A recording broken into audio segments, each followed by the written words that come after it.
క్రీస్తునకు కలిగిన ఈ మనస్సు మీరు కలిగి ఉండండి. యేసుక్రీస్తు వారు మరణము జయించిన వ్యక్తి.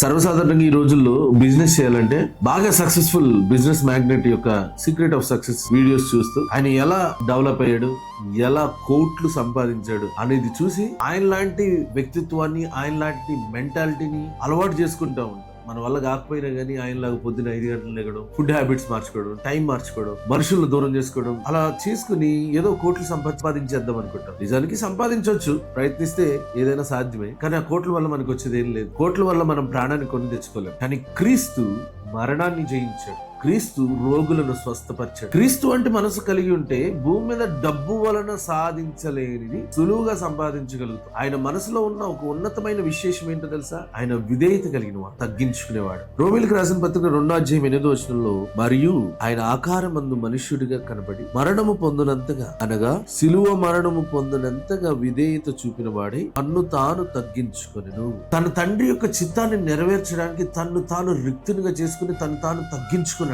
తను తాను బాధించుకున్నాడు, నిద్ర ఆహారాలు మానుకున్నాడు. ఎందుకంటే తండ్రి చిత్తాన్ని నేను ఖచ్చితంగా నెరవేర్చాను. ఈరోజు చదివేవారు, బిజినెస్ చేసేవారు, జాబ్ చేసేవారు ఒక ఉద్దేశంతో ప్రారంభించిన వారు ఆ ఉద్దేశాన్ని మర్చిపోతారు. కాలేజ్కి వెళ్ళిన ఫస్ట్ రోజు నేను ఖచ్చితంగా నెంబర్ 1 అయిపోతాను, ఫస్ట్ ర్యాంకే కొడతానని, ప్రతిరోజు సిలబస్ చదువుతానని పెట్టుకున్న టార్గెట్ ని రెండో రోజే మర్చిపోతాం. కానీ యేసుక్రీస్తు వారి వ్యక్తిత్వము, మనసు మనం కలిగి ఉంటే ఆ యొక్క టార్గెట్ ని పెట్టుకున్న తర్వాత దాన్ని ముగించే వరకు వదిలిపెట్టాం. దానికోసం ఎంతకైనా తెగిస్తాం, ఎంతకైనా తగ్గించుకోండి. ఆయన దేవుడై ఉండి మనిషి ఆకారం ధరించి తను తాను రిక్తుని చేసుకుని మనుష్యులతోటి ఊహించుకునే పరిస్థితిలో కూడా మౌనంగా ఉన్నాడు. మన జీవితంలో సాధించాలి అని ప్రయత్నాలు ప్రారంభించిన ఏ వ్యక్తి అయినా ఇలాంటి మనసు కలిగి ఉండాలి. నేను సాధించే వరకు తిండి తినను, నిద్రాహారాలు నన్ను ఆపలేవు, ఇటు వల్ల కాదు, దేవుని నుండి వచ్చి ప్రతి మాట వల్ల బ్రతుకుతాను అనే ఒక దృఢ సంకల్పం కలిగి ముందుకెళ్ళగలిగితే పొందలేనంటూ ఎటువంటిది లేదు.